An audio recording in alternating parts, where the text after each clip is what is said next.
Chapter 12. Again, Stanley was the last one to finish digging. It was late afternoon when he dragged himself back to the camp. This time, he would have accepted a ride on the truck if it was offered. When he got to the tent, he found Mr. Pandansky and the other boys sitting in a circle on the ground. "Welcome, Stanley," said Mr. Pandansky. "Hey, caveman, you get your hole dug?" asked Magnet. He managed to nod. "You spit in it?" asked Squid. He nodded again. "You're right," he said to X-Ray. "The second hole's the hardest." X-Ray shook his head. "The third hole's the hardest," he said. "Come join our circle," said Mr. Pandansky. Stanley plopped down between Squid and Magnet. He needed to rest up before taking a shower. "We've been discussing what we want to do with our lives," said Mr. Pandansky.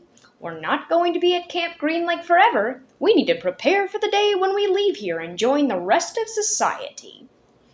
"Hey, that's great, Mom," said Magnet. "They're going to finally let you out of here?" The other boys laughed. "Okay, Jose," said Mr. Pandansky. "What do you want to do with your life?" "I don't know," said Magnet. "You need to think about that," said Mr. Pandansky. "It's important to have goals. Otherwise, you're going to end up right back in jail. What do you like to do?" "I don't know," said Magnet. "You must like something," said Mr. Pandansky. "I like animals," said Magnet. "Good," said Mr. Pandansky. "Does anyone know of any jobs that involve animals?" "Veterinarian?" said Armpit. "That's right," said Mr. Pandansky. "He can work in a zoo," said Zigzag. "He belongs in the zoo," said Squid. Then he and X-Ray laughed. "How about you, Stanley? Any ideas for Jose?" Stanley sighed. "Animal trainer," he said, "like for the circus or movies or something like that." "Any of those jobs sound good to you, Jose?" asked Mr. Pandansky. "Yeah, I like what Caveman said about training animals for movies. I think it would be fun to train monkeys." X-Ray laughed. "Don't laugh, Rex," said Mr. Pandansky. "We don't laugh at people's dreams. Sometime someone is going to have to train monkeys for the movies." "Who are you kidding, Mom?" asked X-Ray. "Magnet's never going to be a monkey trainer." "You don't know that," said Mr. Pandansky. "I'm not saying it's going to be easy. Nothing in life is easy, but that's no reason to give up. You'll be surprised what you can accomplish if you set your mind to it. After all, you only have one life, so you should try to make the most of it."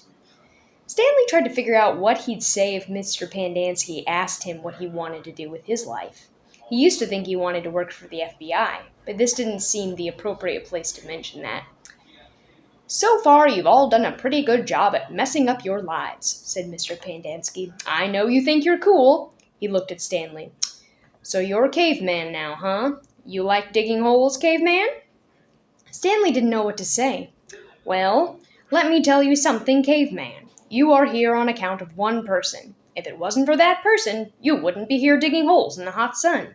You know who that person is?" "My no-good, dirty, rotten, pig-stealing great-great-grandfather." The other boys howled with laughter. Even Zero smiled. It was the first time Stanley had ever seen Zero smile. He usually had an angry expression on his face. Now he has had such a huge smile it almost seemed too big for his face, like the smile on a jack-o'-lantern. "No," said Mr. Pandansky. "That person is you, Stanley. You're the reason you are here. You're responsible for yourself. You messed up your life, and it's up to you to fix it.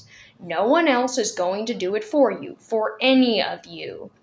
Mr. Pandansky looked from one boy to another. "You're all special in your own way," he said. "You've all got something to offer. You have to think about what you want to do, then do it. Even you, Zero, you're not completely worthless." The smile was now gone from Zero's face. "What do you want to do with your life?" Mr. Pandansky asked him. Zero's mouth was shut tight. As he glared at Mr. Pandansky, his dark eyes seemed to expand. "What about it, Zero?" asked Mr. Pandansky. "What do you like to do?" "I like to dig holes." Chapter 13. All too soon, Stanley was back out in the lake, sticking his shovel into the dirt. X-Ray was right. The third hole was the hardest. So was the fourth hole, and the fifth hole, and the sixth, and the... He dug his shovel into the dirt. After a while, he'd lost track of the day of the week and how many holes he dug. It all seemed like one big hole, and it would take a year and a half to dig it. He guessed he'd lost at least 5 pounds. He figured that in a year and a half, he'd be either in great physical condition or else dead. He dug his shovel into the dirt. He couldn't always be this hot, he thought. Surely it got cooler in December. Maybe then they froze.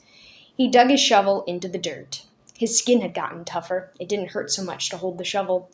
As he drank from his canteen, he looked up at the sky. A cloud had appeared earlier in the day. It was the first cloud he could remember seeing since coming to Camp Green Lake. He and the other boys had been watching it all day, hoping it would move in front of the sun. Occasionally got close, but it was just teasing them. His hole was waist deep. He dug his shovel into the dirt. As he dumped it out, he thought he saw something glisten as it fell into the dirt pile. Whatever it was quickly buried. Stanley stared at the pile a moment, unsure if he'd even seen it. Even if it was something, what good would it do for him? He'd promised to give anything he found to X-Ray. It didn't seem worth the effort to climb out of his hole to check it out. He glanced up at the cloud, which was close enough to the sun that he had to squint to look at it. He dug his shovel back into the earth, scooped out some dirt, and lifted it over his dirt pile. But instead of dumping it there, he tossed it off to the side. His curiosity had gotten to the better of him. He climbed up out of his hole and sifted his fingers through the pile. He felt something hard and metallic. He pulled it out. It was a gold tube, about as long and as wide as the second finger on his right hand. The tube was open at one end and closed at the other. He used a few drops of his precious water to clean it. There seemed to be some kind of design in the flat, closed end. He poured a few more drops of water on it and rubbed it on the inside of his pants pocket. He looked again at the design engraved into the flat bottom of the tube. He could see an outline of a heart with the letters KB etched inside of it. He tried to figure out some way that he wouldn't have to give it to X-Ray. He could just keep it, but that wouldn't do him any good. He wanted a day off. He looked at the large piles of dirt near where X-Ray was digging. X-Ray was probably almost finished for the day. Getting the rest of the day off would hardly do him much good. X-Ray would first have to show the tube to Mr. Sir or Mr. Pandansky, who would then have to show it to the warden. By then, X-Ray might be done anyway. Stanley wondered about trying to secretly take the tube directly to the warden. He could explain the situation to the warden, and the warden might make up an excuse for giving him the day off, so X-Ray wouldn't suspect. He looked across the lake toward the cabin under the 2 oak trees. The place scared him. He'd been at Camp Green Lake almost 2 weeks, and he still hadn't seen the warden. That was just as well. If he could go his entire year and a half without seeing the warden, that would be fine with him. Besides, he didn't know if the warden would find the tube interesting. He looked at it again. It looked familiar. He thought he'd seen something like it somewhere before, but couldn't quite place it. "What you got there, caveman?" asked Zigzag. Stanley's large hand closed around the tube. "Nothing, just It was useless. "I think I may have found something." "Another fossil?" "No, I'm not sure what it is." "Let me see," said Zigzag. Instead of showing it to Zigzag, Stanley brought it to X-Ray. Zigzag followed.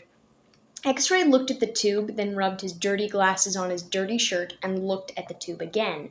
One by one, the other boys dropped their shovels and came to look. "It looks like an old shotgun shell," said Squid. "Yeah, that's probably what it is," said Stanley. He decided not to mention the engraved design. Maybe nobody would notice it. He doubted X-Ray could see it. "No, it's too long and thin to be a shotgun shell," said Magnet. "It's probably just a piece of junk," said Stanley. "We'll show it to Mom," said X-Ray. "See what he thinks. Who knows, maybe I'll get the day off." "Your hole's almost finished," said Stanley. "Yeah, so?" Stanley raised and lowered his shoulder. "So why don't you wait until tomorrow to show it to Mom?" he suggested. "You can pretend you found it first thing in the morning. Then you can get the whole day off instead of just an hour or so this afternoon." X-Ray smiled. "Good thinking, caveman." He dropped the tube into his large pocket on the right leg of his dirty orange pants. Stanley returned to his hole. When the water truck came, Stanley started to take his place at the end of the line, but X-Ray told him to get behind Magnet in front of Zero. Stanley moved up one place in line.